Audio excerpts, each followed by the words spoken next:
Assalamualaikum warahmatullahi wabarakatuh. Teman-teman, kembali lagi di channel YouTube saya, Khairun Imam. Gimana nih kabar kalian? Semoga kita semua selalu diberi kesehatan, kemudahan, dan juga limpahan rezeki dari Yang Maha Kuasa, teman-teman ya. Nah, di video kali ini kita akan melihat bagaimana Ahmad Khozinuddin, salah satu pengacara kondang tahun ini, yang juga merupakan kuasa hukum dari Roy Suryo CS, sepertinya sedang berusaha untuk menghibur kliennya dan menghibur diri sendiri, teman-teman. Karena menurut keterangan dari Polda Metro beberapa waktu lalu, penyidik sudah memeriksa ratusan saksi, puluhan ahli, dan juga barang buktinya sangat banyak, teman-teman. Dan kemungkinan sebentar lagi akan gelar perkara karena sisa menunggu 2 ahli lagi nih untuk dimintai keterangan. Nah, kalau kita lihat gerombolan teroris ini sepertinya sudah tercerai-berai, teman-teman. Tifa beberapa hari belakangan ini kita tidak lagi melihat batang hidungnya. Entah dia menghilang kemana gitu. Rismon sibuk dengan ijazah Yamaguchi-nya. Dan Roy Suryo sibuk jualan buku sampai ke Australia. Tapi sayangnya ya kurang laku juga gitu ya kan. Aduh. Nah, selain itu teman-teman, kita juga akan melihat sebuah tayangan di mana sepertinya Egy Sujana dan TPUA sudah lama mengendus bahwa mereka akan dibohongi oleh Rismon. Apakah benar seperti itu? Karena judul video yang saya temukan seperti itu, teman-teman. Nanti kita cek ya. Nah, terakhir ada video dari Andi Azwan yang sepertinya sangat geram, sangat kesal dengan Roy Suryo yang ya sudah mulai overacting dan gak jelas gitu. Sampai-sampai Andi Azwan mengeluarkan kalimat yang sangat keras terhadap Roy Suryo. Nanti kita simak videonya. Tapi sebelum itu jangan lupa like, subscribe, dan share. Dan tanpa perlu berlama-lama lagi, mari kita mulai videonya berikut ini. Asli pun dipermasalahkan sama mereka melalui ilmu pengetahuan. Ilmu pengetahuan itu tidak boleh bohong. Ya, tidak boleh, tidak bisa. Oh, tidak bisa bohong. Ilmu Ya, pengetahuan maksudnya kalau Pak Risman kan bohongi kita bisa, kita nggak tahu.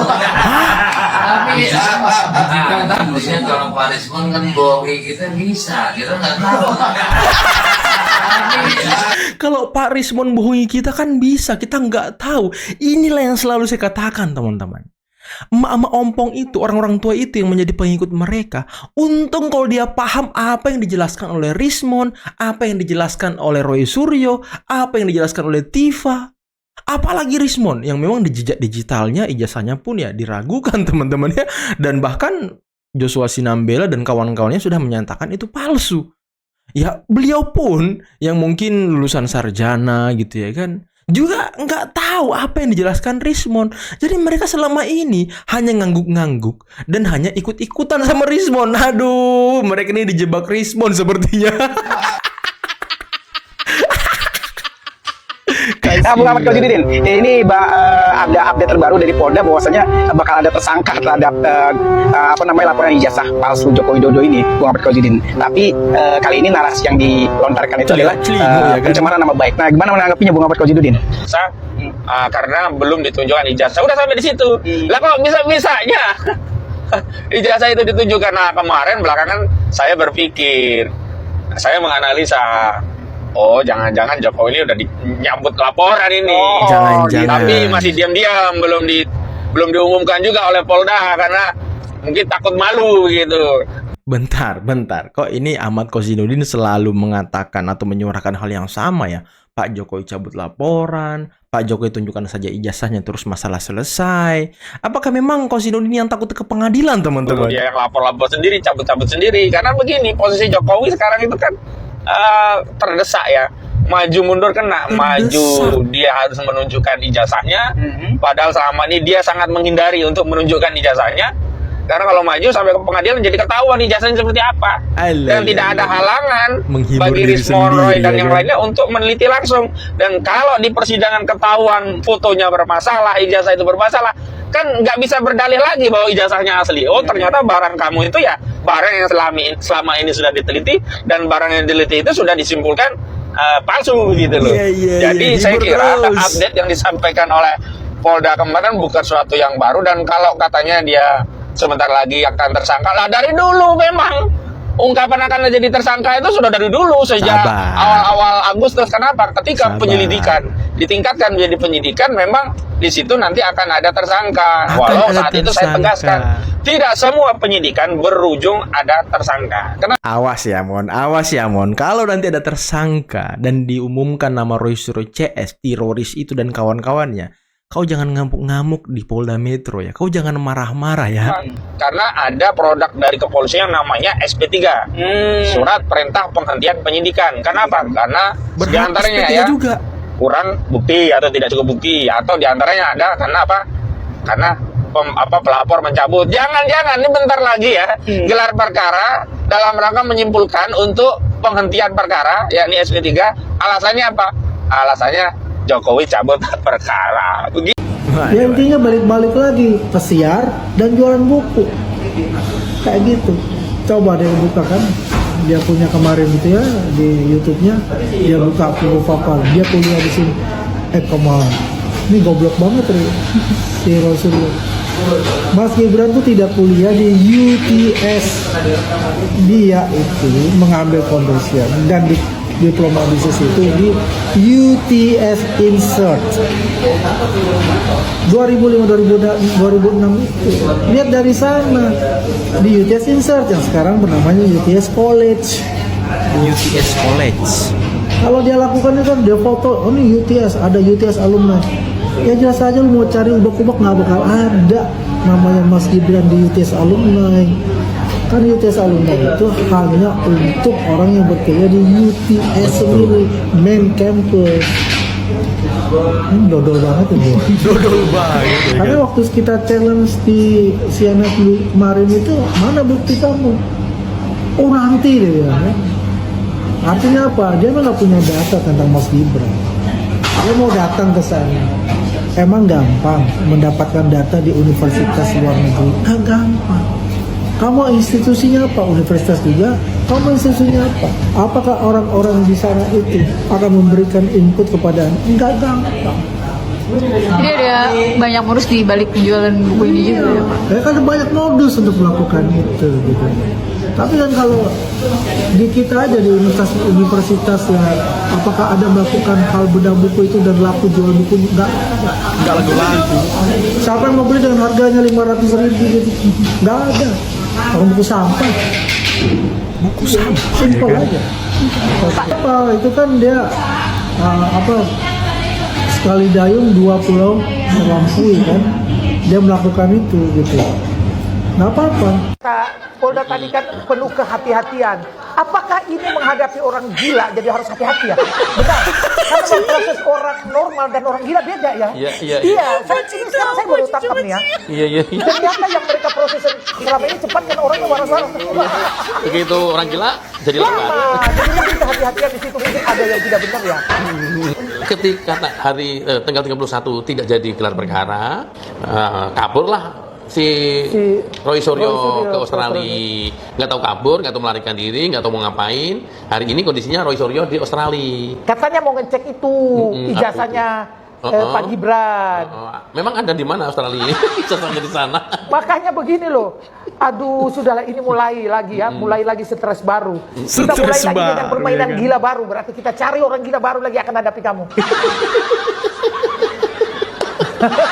Keras banget ya kan. Kalau itu aku di Australia, aku berangkat juga ke Australia. Wih, disusul loh. Saya berangkat cari kau di Australia. Kita berdebat ya. Kalau misalnya nih minggu depan ada gelar perkara, kemudian kasusnya meningkat menjadi tersangka, posisinya Roy Suryo di sana nggak mau pulang, gimana ya Bu? Saya yang akan cari dia di sana dan saya cari dia mau pulang. Dijemput loh sama Bu Diana. Berani sudah kamu diputuskan tersangka dan polisi lambat cari kamu, saya cari kamu. Saya akan banyak nanti, jadi Anda nggak usah takut. Jadi jangan dengar prediksi siapa orang luar, itu sering salah kok. Sering salah. Apa yang nyenggol IKN katanya bakal jadi Makanya dia patah hati Pak IKN. di tengah anggaran yang Oh saya nggak tahu kan, tergantung nanti rencananya pemerintah ke depan seperti apa. Rasanya sih nggak akan jadi kata hantu. Tapi ya, kalau ekonominya dia bagus, saya akan banyak nanti, jadi Anda nggak usah takut. Jadi jangan dengar prediksi siapa orang luar, itu sering salah kok. Keren banget Menteri Keuangan ini ya. Yang jelas yang udah kita setujui adalah perusahaan swasta yang bangun rumah di sana kan. Itu harusnya udah mulai jalan untuk pembangunan rumahnya. Nanti baru kalau perlu tahun berikutnya ada dana pemerintah kita keluarin lagi. Tapi yang jelas kita udah setujuin yang swasta membangun rumah di sana. Ada beberapa perusahaan gitu. Tapi gitu. Jadi sepertinya nggak berhenti, masih jalan terus. Tapi nggak secepat yang kita ikut sama Pak Presiden aja seperti apa. Nasib Roy Suryo di ujung tanduk, tinggal selangkah lagi jadi tersangka.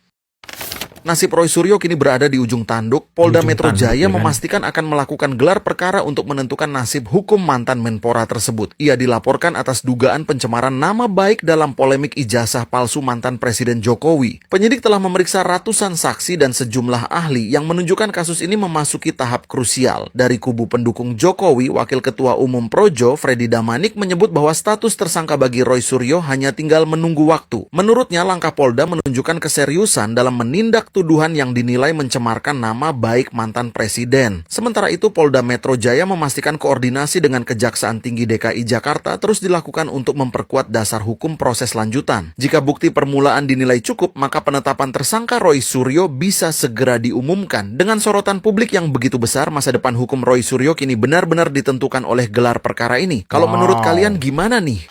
Segera Katanya Roy Suryo pergi ke Australia untuk menginvestigasi ijazahnya Bapak Gibran. Aduh, nggak taunya cuma jualan buku.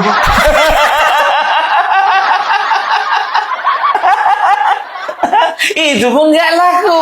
Nggak laku ya kan. Yuk, kita dengarkan yuk. Tadi sudah 200, sekarang tulis tangan siapa yang atas di atas 200. Tadi 200, sekarang di atas 200. Halo? Nggak ada kok pada menunduk semua. Katanya berjuang, di medsos kuat banget. 200. Ayo. Angkat Ayo, 200 tidak ada masa 200 buku ini. Pak Agus bawanya berat banget loh. Ini di baju 10 biji dari Jakarta ke sini mendorong berdua. Luar biasa perjuangan Pak Agus ini. Ayo siapa lagi? 200. Ada? Di atas 200 maksudnya. Yang berani di atas 200. Nggak ada yang mau. Nggak ada yang mau ya kan. Ini udah dibawa lo dari Jakarta, capek-capek di Jakarta, masa nggak ada yang mau?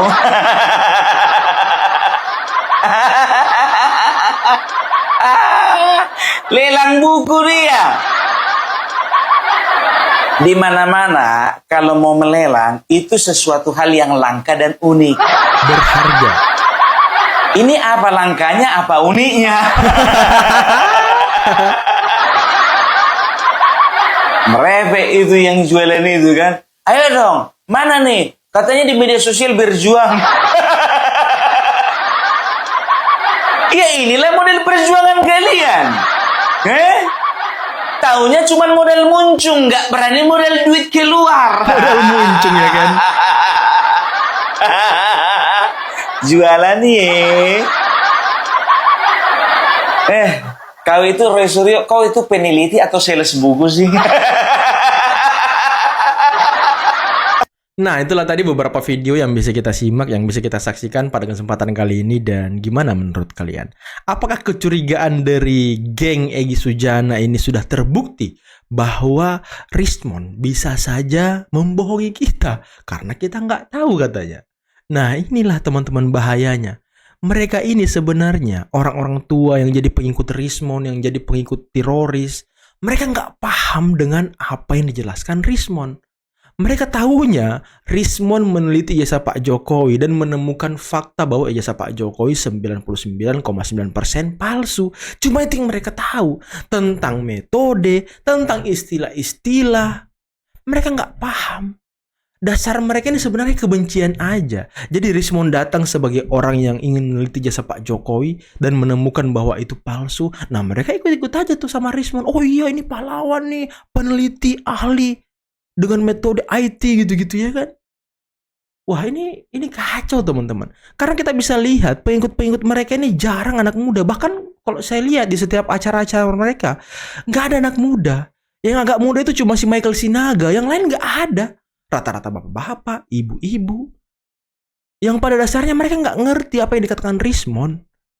Yang mereka tahu penelitian Rismond menyatakan ijazah Pak Jokowi palsu. Cukup sampai di situ.